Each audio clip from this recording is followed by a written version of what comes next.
Now, I hate to be the bearer of bad news, but I find myself here yet again with some of the updated FAQs from the Avengers team. But don't worry, I do have some good news. Square Enix is gone! From the game, that is. Not completely. Hey there humans, Bob here with another Marvel Avengers video, and today we're going to be talking about a few updates that have recently popped up around the game and what it means for players who will be playing now and past March 31st. Strap yourselves in though, because it's not all sunshine and rainbows. So, let's start off with a little update around Square Enix. Less than 24 hours ago, 3 small updates were made to the legal text in the game, which was submitted to SteamDB, which detailed the removal of Square Enix in its entirety from the small print, as well as removing third-party account access from Square Enix and changing the publisher from Square Enix to Crystal Dynamics. It's a little weird that this hasn't been changed to the Embracer Group since technically they are the publisher now, but at this point, I don't think it really matters. Either way, it's interesting to see them make this change to finally put a nail in that coffin. Moving on from that and onto something that will actually affect players, the development team also recently released a tweet linking back to the final update blog, only this time with some updated community FAQs.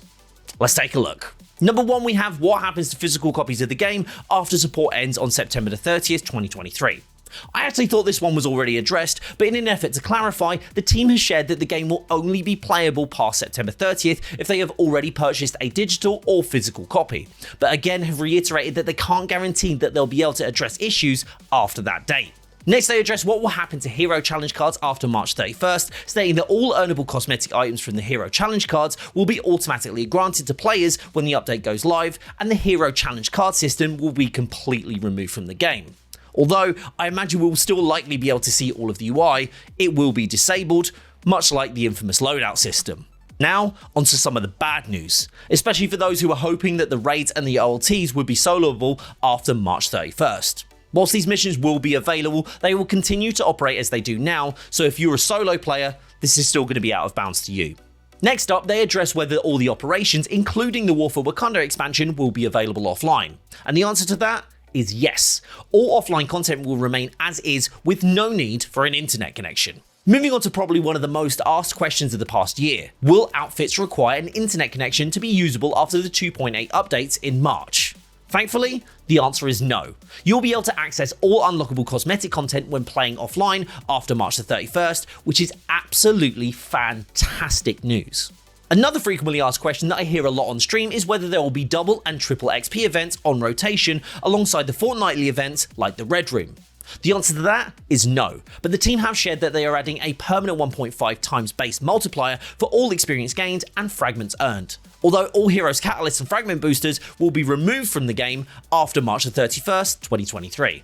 I actually find this one a little bit laughable simply because this is essentially reverting the change from one of the most controversial changes to the game, which was the nerf to the XP gain rate after telling us it was too fast for players to understand how to play the game. Whilst I'm happy for this change, it does open up some old wounds, and it really just cements the fact that this change never needed to happen in the first place and was likely just done to push people to buy their new XP boosters at the time.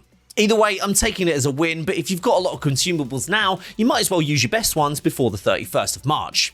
Now, I would have loved to have ended on a high note, but this is the last item on the blog, and quite frankly, it's just a real kick in the gut, as I was hoping this could be changed before the game stopped receiving active support. As of 2.8, no changes will be made to any recurring missions and objectives. The time gates that have been in place since day one, and despite extensive and comprehensive feedback, will continue to exist. Honestly, this is super disheartening to see. Even during 2022, it was hard enough to get people together in order to do raid and OLT runs each week. It depended on having people available at the right times on the right platforms to be able to do this. And keeping those time gates in place post-closure will do nothing to alleviate those issues and will likely worsen them.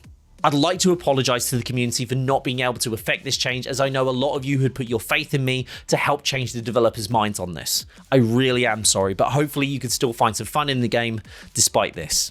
Also, if you're interested in any of the upcoming Marvel, DC or Star Wars titles this year, make sure to check out the rest of the videos on the channel. Don't forget to like and subscribe, and as always, stay safe, stay awesome, and I'll see you all soon. Bye bye.